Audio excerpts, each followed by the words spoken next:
মুখে আমরা সবাই বলি কুসংস্কার মানি না, কিন্তু সত্যি কি আমরা মানি না? হ্যালো, আমি সৌমা গিনি রাই চ্যানেলে তোমাদের সবাইকে জানাই অনেক স্বাগত।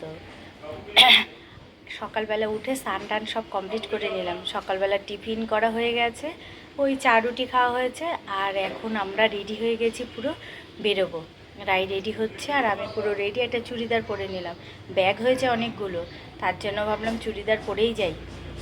ট্রেনে বাসে যাব তো কি করে এতগুলো ব্যাগ নিয়ে যাব, আবার সাথে মা আছে, মা তো ট্রেনে বাসে উঠতে একটু ভয় পায়। তোমার বয়স হয়েছে তো, উঠতে টুঠতে একটু অসুবিধা হয়, তার জন্য মাকে নিয়ে যাব। এর জন্য আরও ভাবলাম চুড়িদার পরে যাই। আর ব্যাগপত্র আছে, টানাটানি করতে একটুখানি সমস্যা হয় শাড়ি পরলে, তাই এই চুড়িদার পরে সেভ, তার জন্য চুড়িদার পরে নিয়েছি। আর কিছুই সাজিনি, কালকে থেকে তো হবে সাজা শুরু। নর্মালভাবেই যাচ্ছি। চলো, পরেছি একটা ছোট্ট কানের। আর এই এখন বেরোবো, ট্রেন আছে। রায়ের রেডি হয়ে গেলেই তারপরেই বেরোবো, একটু আগে আগেই বেরোচ্ছি যেন ট্রেনটা মিস না করি, তার জন্য। আর মা তো তাড়াহুড়ো করে হাঁটতে পারবে না। আর এখান থেকে আমি না জোরে কথাই বলতে পারছি না, বললেই কাশি হচ্ছে। তোমার এখান থেকে ধরবো রিক্সা, তারপরে ধরবো টোটো, এই অটো, তারপরে ট্রেন। আজ আর বাসে করে যাব না, মা বাসে না, কলকাতার বাসে উঠতে মার অসুবিধা হয়। বাসগুলো ঠিক মতো যে অনেকক্ষণ সময় থামবে সেটা তো থামে না, ওরা তো প্রায় চলন্ত অবস্থাতেই উঠতে হয়। এর জন্য অটো করে যাব। আর তোমরা মাকে দেখতে চাইছিলে, এই দেখো মা আজকে সেজে গুজে একদম রেডি। এই দেখো মা, একটু এদিকে আসা।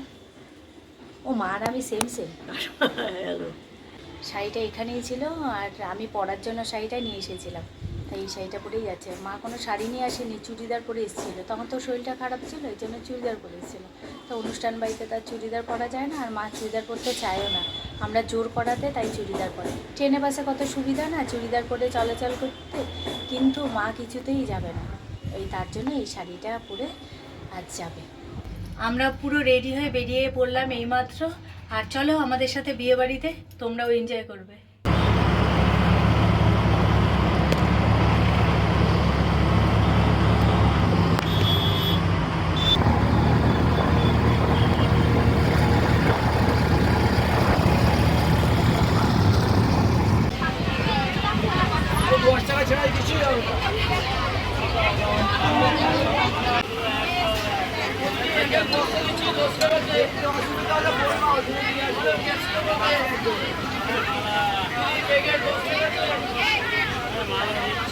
ট্রেন থেকে নেবে, এখন ভ্যানে উঠেছি, ভ্যানে করে এখন যাচ্ছি, পুরো বাড়ির সামনে গিয়ে নামবো। রাই পেছনে বসেছে, মায়ের। একটা জিনিস লক্ষ্য করেছে, আজকে আমরা সবাই নীল পড়েছি, সবাই অজান্তে নীল পড়েছি, পরে দেখলাম সবাই নীল, সবাই উজালা কোম্পানি। চলে এসছি। আর এই দেখো আমি আমার আজকে গোপালকে নিয়ে এসছি, মুখ দেখা যাচ্ছে এই যে। তোমার দোল না পরশু দিন, তার জন্য গোপালকে আর বাড়িতে রাখিনি, নিয়ে চলে এসছি। এখন গোপালকে মাসিমণির এই সিংহাসনে বসিয়ে দেবো। গোপালের জন্য এই আসনটা আমি বাড়ি থেকেই নিয়ে এসেছিলাম। আর দেখো এই যে জামাটা সাদা রঙের, এই সাদা জামাটা হোলি উপলক্ষে কিনেছিলাম, তাই সেটাই আমি পরিয়ে একবারই নিয়ে এসেছি। যে বিয়েবাড়ির অনুষ্ঠানে যদি পরাতে আবার ভুলে যাই, তার জন্য আমি একবারে বাড়ি থেকে পরিয়ে নিয়ে এসেছি। চলো এবার আসনে বসিয়ে দিই। আমি তো এখানে আমার মতো বসিয়েছিলাম, কিন্তু পরে মাসিমণি দেখে বলছে আমি তো আলাদা জায়গায় আসন করে রেখেছি, এই জায়গা থেকে উঠিয়ে তারপর আবার আলাদা জায়গায় বসিয়েছিলাম। চলো এবারে নিচে যাই। অনেকটাই বেলা হয়ে গেছে, তাই এখন সবাই মিলে খেতে বসবো। এখানে আমরা সবাই ভাই বোনেরা মিলে বসেছি, আর দেখো মাও বসেছে। সবাই হাই করে দাও একটু। বিয়েবাড়ি মানেই একরাশ গল্প ও আড্ডা। হ্যাঁ সত্যি হেভি অন্ধকার। আমি খাবো, আমি খাবো। তাহলে মানা ওঠ, মানা ওঠ, তুইও তো খাবি রাই, ওরাও তো খাবে।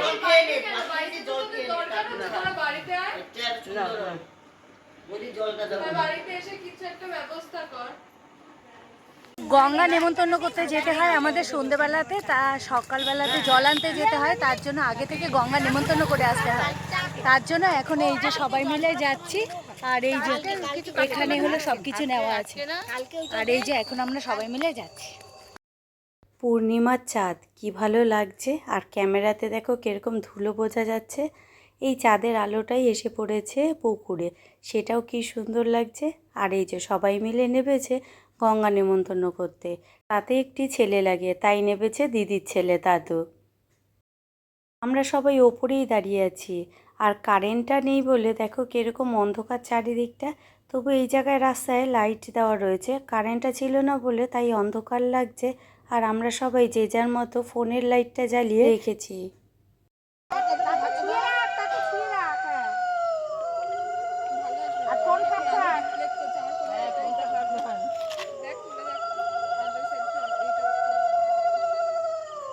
কি সুন্দর না পূর্ণিমার চাঁদ উঠেছে। এদের ফটো তোলা এখন থেকে স্টার্ট। অন্ধকার তাতে কি আছে, ফোনের আলো জ্বেলেই ফটো তোলা হচ্ছে। এইগুলোই তো এক একটা স্মৃতি রয়ে যাবে, তাই না? গঙ্গা নেমন্তন্ন করে চলে এসেছি, গঙ্গা তো নয় পুকুরে ঘরে। আর ওই তোমার নেমন্তন্ন করে চলে আসা হয়েছে, আর দিনের বেলা এসেছি বলে তোমাদের দেখাইনি, এখন দেখাই বাড়িটা কেমন করে সাজিয়েছে। এই দেখো বাড়িটা সাজিয়েছে সুন্দর করে। এখানে খাওয়া দাওয়া করেছি, এই যে দুপুরবেলা তোমাদের দেখালাম না, এই হলো সেই জায়গাটা। এখানে এখনো কিছু করেনি। এই দেখো খাওয়া দাওয়ার জায়গা, আর ওই পাশে হচ্ছে রান্নার জায়গা। ওই দেখো ওই পাশে হচ্ছে রান্না করছে, আর এই পাশে হলো খাওয়া দাওয়া আজকের। এগুলো আজকের হচ্ছে, কিন্তু এখানে রিসেপশনের খাওয়া দাওয়ার ব্যবস্থা হবে। তা এখনও পর্যন্ত কিছু করেনি, কারণ রিসেপশন তো এখনও দেরি আছে তাই। আর বিয়ে হবে ওপরে, ওপরটা তোমাদের আমি পরে গিয়ে দেখাবো। সবাই আমরা এখন বসে কে কি পরবে সেই আলোচনা হচ্ছে। দেখো শাড়ির মেলা এখানে, সেই শাড়ি এখন আলোচনা হচ্ছে, কে কোনটা পরবে না পরবে, সবাই সবারটা দেখছে। যেমন বিয়ে বাড়িতে মেয়েদের হয়েই থাকে সাজগোজটা, এর জন্য সবাই এখন শাড়ি দেখছে। দেখো ওই কোনটা গায়ে হলুদে পরবে, বিয়েতে পরবে, বউ ভাতে পরবে। মুখে আমরা সবাই বলি কুসংস্কার মানি না, কিন্তু সত্যি কি আমরা মানি না? হঠাৎ কেন এই কথাটা বললাম চলো তোমাদেরকে বলি। বিয়ের অনেক নিয়ম কানুন আমাদের সমাজে বহুদিন ধরে চলে আসছে। বিশেষ করে একটা ধারণা আছে, বিয়ের কোনো আয়োজন বিধবা মানুষ হাত দিলে তা নাকি অশুভ। এটাই যেন পরম্পরায় চলে আসছে নিয়ম। কিন্তু জানো তো, কিছু কিছু জায়গায় এর ব্যতিক্রমও দেখা যায়। আজ নিজের চোখে এই নিয়মটা বদলাতে দেখলাম। যেখানে সধবা থেকে বিধবা কাউকে আলাদা করা হয়নি, জানো, বিয়ের সব কাজই সবাই মিলে একসাথে করেছি।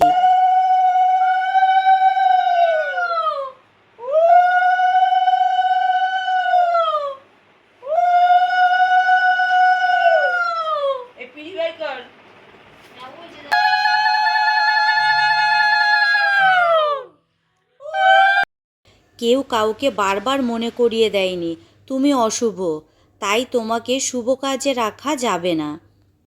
বরং সবাই একসাথে থাকার আনন্দটাই ছিল সবচেয়ে বড় বিষয়। এতে সবার মনই ভালো ছিল, কারো মনে কোনো কষ্ট হয়নি, জানো। মুখে অনেকেই বলে আমরা কুসংস্কার মানি না, কিন্তু জানো কাজে করে দেখায় কজন? জন্ম, বিয়ে, মৃত্যু, ভালো বা খারাপ, সবই তো শেষ পর্যন্ত ভগবানের হাতে, তাই না? সময়ের সাথে মানুষ অনেক বদলেছে, কিন্তু অনেক সময় মানুষের মানসিকতা এখনও বদলায়নি। তবে আশা করি একদিন বদলাবে। তোমরা কি মনে করো কমেন্ট করে অবশ্যই কিন্তু জানিও। দেখে মনে হচ্ছে তোরই বিয়ে। ব্রাইডকে আজকে দেখাবো, কালকে দেখাবো, আজকে দেখিয়ে দিলে তো মজাই সব শেষ। আরে আমি দেখতে পাইনি।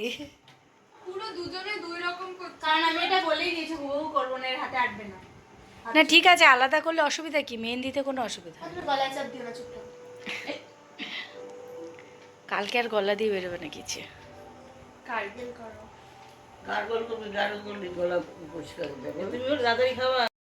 মেহেন্দি পড়া হয়ে যাওয়ার পর তারপর আসলাম হলো খাবার খেতে রাতের। আর জানো তো, আমার এত গলা ব্যথা আর কাশি হয়েছে যে আর থাকাই যাচ্ছিল না। লাস্টে বাধ্য হয়ে ওষুধ কিনে আনিয়েছি ভাইকে দিয়ে। বাড়ি থেকে তো শরীরটা খারাপ ছিলই, কিন্তু ওখানে যাওয়ার পর আরও বেশি হয়েছে। ওই যে ট্রেনে করে গেছি যে হাওয়াটা লেগেছে, তার জন্য আরও বেশি হয়েছে। আর তারপরে ওষুধ আনতে বাধ্য হলাম। এই যে খেতে বসেছি আমরা সবাই একসাথে মিলে, আর এই দেখো প্যাকেটে কিন্তু আমার রয়েছে ওষুধ। দাঁড়াও তোমাদের একটু দেখাই। এতটাই কাশি হয়েছিল যে কথা বলতেই পারছিলাম না, কথা বললেই কাশি উঠছে। আর গলার অবস্থা তো পুরো বাজে হয়ে গেছিলো। গলার অবস্থা প্রচণ্ড বাজে। এইমাত্র ওই তোমাদের খেতে বসে দেখালাম না যে ওষুধ এনেছি, ওষুধ এইমাত্র খেলাম। সন্ধ্যের থেকে তো গলা দিয়ে আওয়াজই বেরোচ্ছে না, অবস্থা একদমই খারাপ গলার। আর বলো বিয়েবাড়িতে এইভাবে থাকা যায়? গান আসছে কিনা কে জানে, গান আসলে তো কপিরাইট পড়বে। এখন ড্রেস চেঞ্জ করলাম, এখন আমি ঘুমিয়ে পড়বো। ওষুধ খেয়েছি, আমি ঘুমিয়ে পড়বো। চলো ভিডিওটা আজকের মতো এখানেই শেষ করছি। আর আরেকটা কথা মনে পড়ে গেল, এতটা আনন্দ করব ভেবেছিলাম, আর বিয়ের ঠিক আর কি কালকে অবধি আমি ভালো ছিলাম, আর কি অল্প আমার জ্বর টর ছিল, ঠিক আছে, কিন্তু আজকে আসার পর জ্বর নেই, কিন্তু গলার অবস্থা প্রচণ্ড বাজে, প্রচণ্ড। সারা সন্ধে তোমার চা আর গরম জল খেয়েছিলাম, কোনো কিছু কথা গল্পই করতে পারছি না। আচ্ছা, বাধ্য হয়ে তারপরে ওষুধ আনালাম। আর এখানে না ফ্যান চলছে, এই দেখো। সবাই ঘরে একসাথে থাকলে পরে গরম লাগে তো, আর এত লোকজন, এর জন্য গরমও লাগছে বলে ফ্যান চালানো হচ্ছে। আর চলো আজকের ভিডিওটা তাহলে এত পর্যন্তই থাক। তোমরা সবাই ভালো থেকো, সুস্থ থেকো, আর সাবধানে থেকো। চলো আজকের মতো টাটা। আর ভালো লাগলে একটা লাইক করে দিও, হ্যাঁ, টাটা।